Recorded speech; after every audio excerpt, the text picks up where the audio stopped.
Amigos do programa Direito e Cidadania, presente aqui na posse do Dr. Daniel da Silva Oliveira, em São Vicente, sua diretoria, de Odismar Amaro, ele que é presidente do Sindicato dos Lotéricos do Estado de São Paulo. Odismar, você sempre amigo, sempre apoiador, Daniel citou seu nome, realmente a OAB é importante para todos os segmentos da sociedade, em especial os sindicatos? Muito importante para a sociedade, principalmente a todos os sindicatos, né, que se socorrem da OAB nas mais diversas divergências, né? É uma instituição imprescindível para o crescimento do país. Os lotéricos, como todos os representantes da sociedade, comerciantes, se não tiver um advogado, faça as mudanças da lei, alterações constantes, às vezes pode prejudicar o seu empreendimento, o seu comércio, se não tiver uma orientação jurídica, né? Olha, nós temos o nosso corpo jurídico, não abrimos mão de maneira nenhuma desse corpo jurídico. Ele é essencial no bom funcionamento do nosso sindicato e acredito que de todas as instituições desse país. Amigos do programa Direito e Cidadania, um programa diferente, especial, diretamente de São Vicente, posse do Dr. Daniel e toda a sua diretoria, prestigiando o evento, Dr. Luiz Flávio Borges Durso, ele que é presidente da OAB São Paulo. Falar algumas homenagens, seu discurso foi bem aplaudido, Durso, como sempre, citando coisas importantes para a advocacia. Eu acho que você está bastante motivado, né? Sem dúvida, e principalmente quando a gente pode contar com companheiros como o Daniel, que hoje assume aqui a presidência pela terceira vez. É um companheiro que desde o início do nosso trabalho à frente da Ordem esteve ao nosso lado, companheiro leal, um companheiro que não mede esforços para fazer o melhor pela nossa OAB e pela advocacia. E eu disse no meu discurso que eu fico entusiasmado e isto nos motiva ainda mais porque pessoas como o Daniel nos dão condições de pegar na unha esses desafios todos e superá-los. Barreiras, dificuldades que vão surgindo, uma delas agora é esta dificuldade que os advogados têm do processo digital e a OAB terá que preparar a classe para esse desafio. Esse e tantos outros estaremos juntos, irmanados, para superá-los todos e realizar, se Deus quiser, uma boa gestão com os nossos colegas. Aquele exemplo do diretor do fórum, Dr. Guilherme, do réu, que precisou de um advogado, tenho certeza que você vai usar nos próximos discursos. Conta ao nosso telespectador para descontrair um pouco. Durso já tem bastante entrevista no Direito e Cidadania. Não, é que o juiz aqui da comarca disse que certa vez, quando o interrogatório, ainda na lei antiga, não havia necessidade da presença obrigatória do advogado, o acusado comparece sozinho e o juiz perguntou se ele tinha advogado, ele falou: tenho, o meu advogado é Jesus Cristo.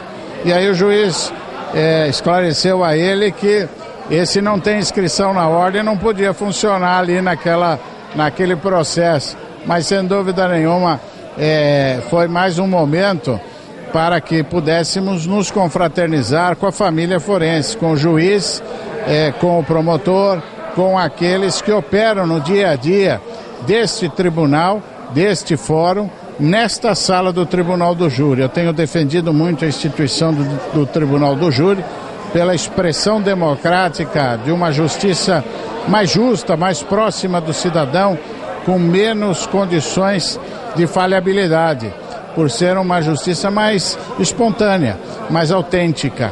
E o Tribunal do Júri, sem dúvida nenhuma, é essa expressão democrática, e a posse do Daniel foi exatamente aqui, no salão do Tribunal do Júri, pelo que agradecemos também ao juiz por essa sessão. Amigos do programa Direito e Cidadania, diretamente aqui de São Vicente, posse do Dr. Daniel da Silva Oliveira e sua diretoria, triênio 2010-2013, recebendo Roberto da Silva Oliveira, juiz da 6ª Vara Federal de Santos, vai falar um pouquinho da homenagem que ele presta ao irmão com a sua presença.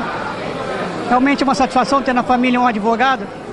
Muita satisfação. O Daniel sempre adorou a advocacia, quer dizer, um advogado, né, de coração mesmo, né? Uma pessoa que já está há vários anos de advocacia e com justa razão foi mais uma vez guindado ao posto de presidente da OAB aqui de São Vicente. Roberto, eu sempre falo que a Justiça Estadual poderia utilizar-se de alguns aplicativos da Justiça Federal, como aquela escanear os processos, e hoje em dia parece que esse tem sido a troca de informações. Você acha que esse é o caminho, já que é tão difícil arrumar dinheiro para o judiciário? Seria essas informações para poder melhorar tanto o que às vezes tem de bom na Justiça Estadual, como às vezes o que tem de bom na Justiça Federal? Com certeza. Com esse processo digital aí que está se aproximando, né? Eu acredito que o CNJ tem feito um bom trabalho, é um início de trabalho ainda, mas eu acredito que em curto espaço de tempo a gente vai ter essa facilidade do processo digital, tanto na Justiça Federal, na Trabalhista e na Estadual, né? Uma questão de tempo realmente, porque envolve muito gasto de recurso, né? A Justiça Federal já tem um certo parque de informática, mas nem todas as comarcas da Justiça Estadual ainda são aquinhoadas com bastante equipamentos necessários, né? Mas eu acredito que com o tempo isso é uma coisa que não tem volta, né? Eu acho que nós vamos partir para o processo digital e facilitação da tramitação do processo. E essa reforma do Código de Processo, Roberto, com relação à questão de às vezes você julgar vários processos análogos e que tomam um tempo do magistrado, às vezes os processos são semelhantes, mas você tem que dar sentença em cada uma delas e demanda um tempo de trabalho, de estudo, que às vezes poderia ser utilizado para processos mais complexos, não que aqueles não fossem importantes, né? O instrumento de trabalho do judiciário é a lei, né? Se a lei puder ser melhorada, o Código de Processo Penal também agora tem um projeto para um novo Código de Processo Penal, existe um anteprojeto também no novo Código de Processo Civil, né? São ferramentas que facilitam a atuação do operador de direito. Eu acho que muita coisa pode ser melhorada, né? E eu acredito que por exemplo, essa questão das sentenças repetitivas também, isso é útil. É muito usado. Na Justiça Federal nós usamos muito o 285A do CPC, que é essa questão do processo repetitivo. Nós temos várias teses que são julgadas improcedentes, então você não precisa processar de novo todo um processo, você já sabe o resultado dele no final, né? Então a gente usa muito esse processo repetitivo, né? Esse 285A do CPC.